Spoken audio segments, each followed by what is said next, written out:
오늘 말씀은 일상의 삶에서 거룩한 삶을 어떻게 실천해 낼 것인가에 대해서 우리에게 알려주고 있습니다. 1절부터 4절까지 말씀 속에는 길을 가다가 뭘 주었어요. 금덩이를 주울 수도 있고 은덩이를 주울 수도 있고 때로는 길을 잃어버린 소나 양이나 나귀를 주울 수도 있어요. 이 고대, 근동, 대부분 나라는 그냥 길에 있는 거 주우면 그냥 내 거예요. 그냥 내가 가지면 되는 거예요. 왜? 내가 주었으니까. 그런데 이스라엘은 안 된다는 거예요. 왜냐하면 가축 같은 경우는 이게 김신의 건지 이신의 건지 박신의 건지 최신의 건지 그 표식이 있거든요. 그 표식을 확인하고 돌려주라는 거예요. 그런데 가만히 보니까 이게 내가 아는 집 건데 멀어요. 또 어떨 때는 이 표식을만 봐선 도저히 알지 못할 때가 있어요. 그럴 때 어떡하라고요? 집으로 데려가서 염을 주고 물 주고 그 형제가 이웃이 찾으러 올 때까지 보관해 주라고요. 보호해 주라고요. 그것이 하나님께서 형제 사랑에 대해서 이웃 사랑에 대해서 명하시는 거룩함의 원칙입니다. 의복도 그렇게 하고 하여튼 그리고 4절 말씀 보면 나귀나 소가 길에 넘어졌다. 무거운 짐을 싣고 가다가 푹 주저앉아 있을 수도 있고 그냥 지나치지 말라는 거예요. 어떻게? 소 양쪽에서 도와서 그 소를 일으켜주고 나귀를 일으켜줘서 짐을 싣고 가게 도와주라는 거예요. 어려움 당하는 이웃, 형제를 보면 반드시 뭐를 구원의 손길을 베풀라는 거예요. 그것이 거룩한 삶이라는 거예요. 5절 말씀 같은 경우는 요즘 이 젊은 사람들, 우리들도 마찬가지일 거예요. 여자는 남자의 의복을 입지 말고 남자는 여자의 의복을 입지 말라. 오늘 이 시대 우리가 이 말씀을 그대로 받아들이면 시험에 들 사람들이 무진장 많아요. 특히 어린 아이를 양육하는 가정에서는 더더욱 그럴 거예요. 왜? 요즘은 남자와 여자의 옷의 경계가 많이 무너졌거든요. 사라졌어요. 그런데 이 말씀은 지금으로부터 3,500년 전에 주신 말씀이에요. 1차로 이 말씀을 지킬 사람들은 누굽니까? 3,500년 전 애굽을 탈출하고 출애굽 1세대가 광야에서 다 죽었고 이제 약속의 땅 가나안에 들어갈 모압 평지에 모여있는 출애굽 2세대를 향해 주신 말씀이에요. 왜냐하면 가나안 땅은 그랬다는 거죠. 남녀의 의복의 구별이 없이 남자 옷을 여자가 입고 여자 옷을 남자가 입고 그런 문화가 가나안 문화였던 거예요. 너희는 그렇게 하지 말라는 거예요. 6절 7절 말씀 보면 길 가다 보니까 새 집이 있어요. 새 집에 보니까 새 알이 있고 어미가 품고 있어요. 그럴 경우에 어미새는 놔주고 알만 가져오라는 거예요. 아니면 새끼가 있으면 새끼는 가져오되 어미는 살려주라는 거예요. 왜? 어미와 새끼를 어미와 알을 다 가져와서 죽여 먹어버리면 그 생명이 끝나는 거잖아요. 그런데 알만 가져오고 어미새는 내버려 두면 또 알을 낳고 새끼를 키워서 점점 번성할 수 있을 텐데 그래서 자연도 보호를 해야 된다는 거예요. 8절 말씀 보면 집을 지을 때 지붕에 반드시 난간을 만들라는 거예요. 우리가 계단 내려갈 때 이 계단 난간을 만들어 놓는 것처럼 왜냐하면 옛날 사람들의 집 구조는 오늘날 우리말로 하면 슬라브 구조예요. 지붕이 평평했다고요. 평평했어요. 그러니까 평평하게 그냥 내버려 두면 이웃집 사람이 놀러 왔다가 올라가서 옥상에서 차 마시고 휘청해서 넘어질 경우에 떨어져서 죽으면 그 피가 그 집으로 떨어지게 되니까 반드시 옥상에 난간을 만들어서 사람이 떨어지지 않게 주인으로서의 도리를 다할 것을 명령하고 있습니다. 9절 말씀 보면 포도원에 두 종자를 섞어 뿌리지 말라. 사과나무, 포도나무, 대추나무, 이 나무 저 나무 막 섞어서 심지 말라는 거예요. 포도원에는 포도나무만 심고 올리브 밭에는 올리브 나무만 심고 대추 밭에는 대추나무만 심고 그렇게 해서 이것저것 막 섞어서 심어 놓으면 포도도 제대로 수확을 못하고 올리브도 제대로 수확 못하고, 그러니까 너희는 구별해서 심으라는 거예요. 10절 말씀 보면 소와 나귀를 결이라고 하는 건 한 쌍이에요. 멍에를 맬 때 우리는 어려서부터 제가 시골 큰 집 왔다 갔다 하면서 본 것은 늘 소 한 마리가 쟁기를 지어서 밭을 가는 걸 봤어요. 그런데 이스라엘은 반드시 소 2마리가 하나의 쟁기를 끌고 가는 거거든요. 그런데 소하고 같이 노는 건 괜찮은데 소하고 나귀하고 같이 하지 말라는 거. 왜? 소는 정결한 짐승이고 나귀는 부정한 짐승이거든요. 부정한 것과 정한 것이 함께하면 안 된다는 거예요. 11절 양털과 배실로 섞어 짠 것을 입지 말라. 그러니까 양털만 가지고 옷을 짜든지 배실만 가지고 옷을 짜라는 거예요. 그런데 양실과 배실을 섞어 짜면 훨씬 강도가 세요. 그런데 하나님은 너희는 그렇게 하지 말라는 거예요. 애굽이든지 중동 여러 나라들이 가나안 7부족들이 다 그렇게 살았어요. 그렇지만 너희는 하나님 거룩한 백성이니까 그들과 구별되어진 삶을 살아라. 옷감을 이것저것 섞어 짜지 말고 그냥 양털이면 양털, 배옷이면 배옷, 그렇게 하나로 옷을 만들어서 입어라. 그리고 너희가 입는 겉옷에 내 귀에 술을 만들어라. 겉옷이라고 하는 것은 낮에는 더위를 막아주는 거고 저녁이 되면 이불이거든요. 그냥 직사각형, 정사각형에 가까운 천에다가 내 귀퉁이에다가 술을 달았어요. 원래 하얀색 술을 다는데 거기다가 청색 술을 달아서, 청색은 하늘의 색이니까 나는 하나님의 거룩한 백성입니다 라고 하는 걸 늘 잊어보지 말라는 거예요.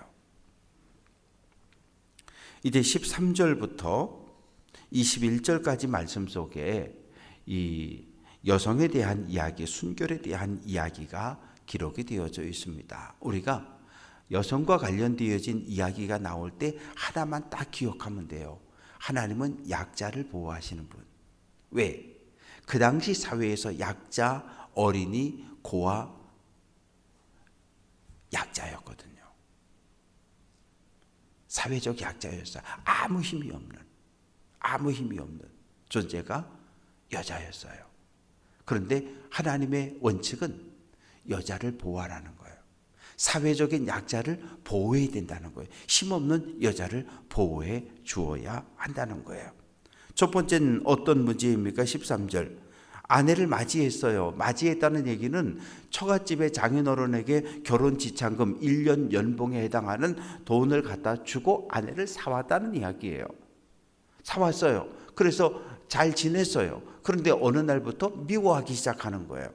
처음에는 사랑했는데 사랑이 점점점 식어져서 나중에는 안 사랑하게 됐다는 얘기예요. 미워하게 됐다는 얘기예요. 속으로 생각하기를 어떻게 하면 이혼을 할 수 있을까? 그래서 흠을 잡기 시작하는 거예요.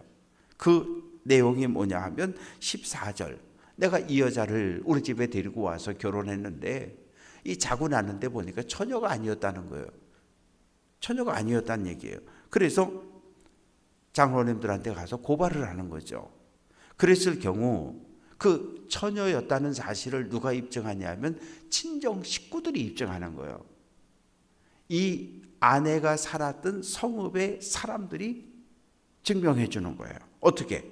15절 말씀 보면 그 처녀의 처녀인 표를 얻어가지고, 이 처녀인 표라고 하는 건 어떤 증거가 뚜렷하게 있는 건 아니에요. 그러나 가족들이, 가문들이, 그 지역 사람들이 이 여인이 결혼하기 전에 행실이 반듯한 사람이었다라고 하는 것을 연대로 해가지고 갖다 제출을 하는 거죠. 어려서부터 우리 동네에서 나고 자랐고 참 집하고 학교밖에 모르고 참 성실하고 신실한 사람이었고, 그리고 성장하는 과정 속에 어떤 남자와도 사귄 적이 없고 어떤 남자와도 함께 가는 것을 본 적이 없고, 그런 내용들을 쭉 써서 갖다가 주는 거예요. 그러면서 친정아버지가 16절에서 이야기합니다.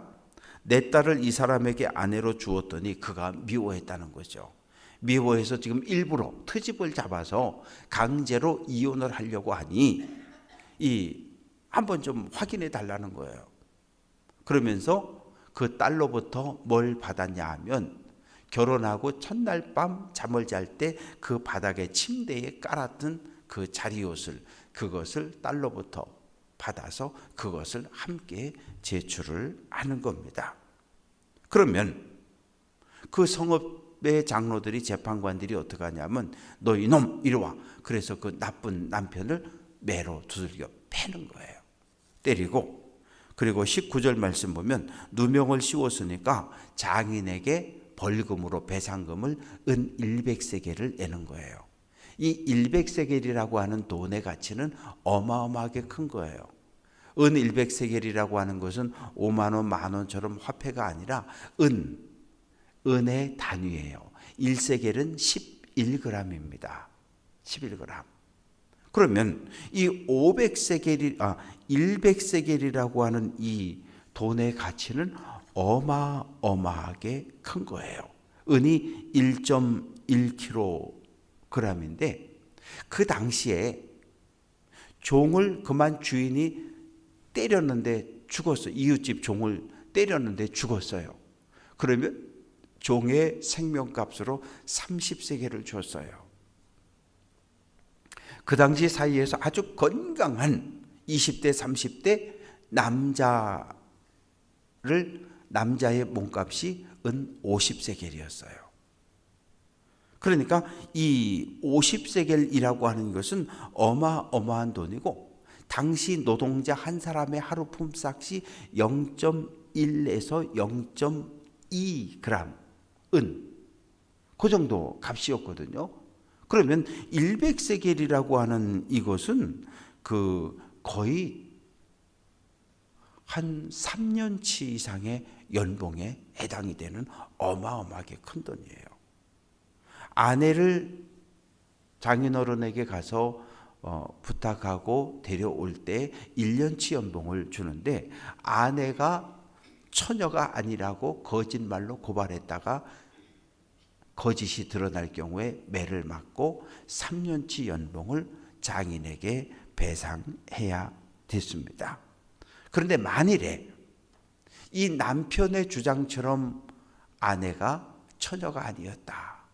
그 동네 사람들이 이렇게 와서 이야기하기를 우리 동네 아가씨 많은데 저 어려서부터 저 껌떡떡 씹고 다니고 인사도 할 줄 모르고 이 남자 저 남자 사귀고 행실이 나빴다고 이렇게 해서 처녀가 아니었고 행실이 나빴다는 것이 드러났을 경우는 어떻게 하느냐? 친정 부모와 친정 부모가 살고 있는 그 성읍의 사람들이 이 여인을 끌어내서 벌을 주는 거예요.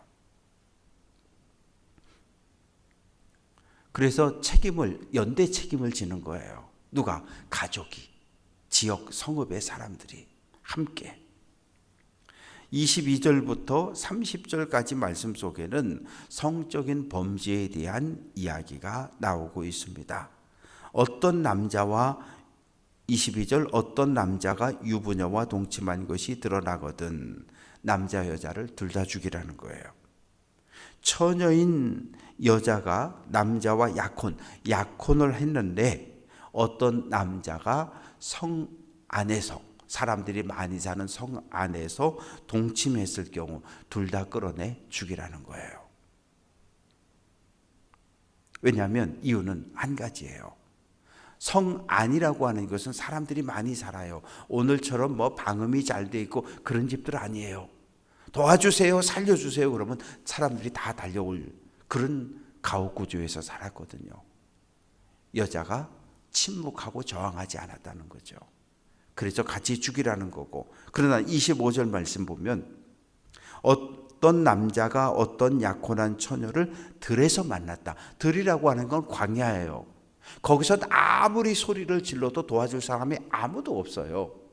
그런 곳에서 성폭행을 당했을 경우 여자는 집으로 돌려보내고 남자만 돌로 쳐 죽이라는 거예요. 왜냐하면 들판에서 아무리 소리를 질러도 주변에 사람들이 없기 때문에 나를 와서 도와줄 사람이 아무도 없는데 어떡하냐는 거지. 그래서 남자만 죽여라. 28절, 남자가 약혼하지 아니한 처녀를 만나 그를 붙들고 동침했을 경우, 그럴 경우는 어떡하라고요? 남자는, 여자는 지금 처녀란 말이에요. 그럴 경우 장인어른에게 50세겔의 지참금, 결혼 지참금을 주고 1년, 1년 반 해당하는 연봉에 해당하는 결혼 지참금을 주고 아내로 데려오라는 거예요. 왜? 처녀니까. 그리고 절대로 평생 이혼 못한다는 거예요. 왜? 네 놈이 욕을 보였으니까. 그래서 성범죄와 관련된 이야기는 두 가지입니다. 첫 번째는 사회적인 약자였던 여성을 철저하게 보호하는 쪽으로 가는 거예요. 그래서 어떠한 경우에도 이 성이라고 하는 것이 쾌락의 도구가 되지 못하도록 하나님께서 경고를 하고 있습니다. 30절 말씀은 사람이 그의 아버지의 아내를 취하여, 여기서 아버지라고 하는 것은 나를 낳아준 어머니를 이야기하는 게 아니라 아버지의 두 번째, 세 번째 여자, 첩을 이야기하는 거예요. 안 된다는 거예요. 왜? 아버지의 여자니까. 그래서 야곱의 첫째 아들 르우벤이 장남이었지만 아버지의 첩과 동침함으로 말미암아 장자권을 빼앗겼잖아요. 오늘 말씀을 정리해 봅니다. 오늘 말씀은 뭐 특별한 게 아니에요.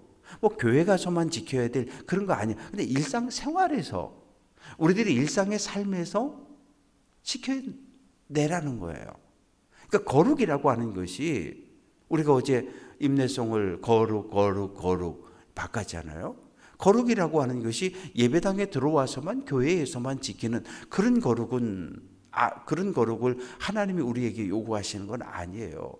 거룩하신 하나님을 거룩하게 예배하고, 그리고 예배당 밖을 나가면 가정에서도 일터에서도 일상의 삶에서 너희가 말씀을 지켜 살라는 거예요. 그게 거룩이라고 하는 거예요. 별거 아닌 것 같은 것. 뭐 에이 이까짓 거 뭐 안 지키면 어때? 아니요. 그 작은 일상의 삶에서 거룩을 실천해 내라는 거예요. 말 한마디, 표정 하나. 그래서 거룩한 삶을, 일상의 삶을 살아낼 것을 우리에게 요구하고 있습니다. 거룩한 공간은 없어요. 중요한 것은 내가 거룩한 사람이냐는 거예요. 하나님을 내 인생의 주인으로 모신 거룩한 사람이 있는 곳은 어디나 거룩한 곳이 되는 거예요. 예배당은 거룩한 사람들이 모여든 곳이 하나님을 예배하는 거룩한 예배당이 되는 거예요. 가정도 일터도 마찬가지예요. 중요한 것은 내 안에 하나님의 영이 계시냐는 거예요. 바라고 소망하는 것은 내 안에 거룩함이 있을 때 내가 거룩한 사람, 성도가 되는 거고, 내 안에 거룩한 영이 거할 때 가정도 일터도 예배당도 속해도 거룩한 공간으로 세워갈 수 있는 거예요. 바라고 소망하는 것은 오늘 한 날 주님 내 안에 좌정, 내 안에 계셔 주시옵소서. 나로 거룩한 삶, 하나님을 의식하는, 말씀에 절대 순종하는 거룩한 자로 살아가게 해달라고 기도하는 귀한 성도들 될 수 있기를 주님의 이름으로 축원합니다.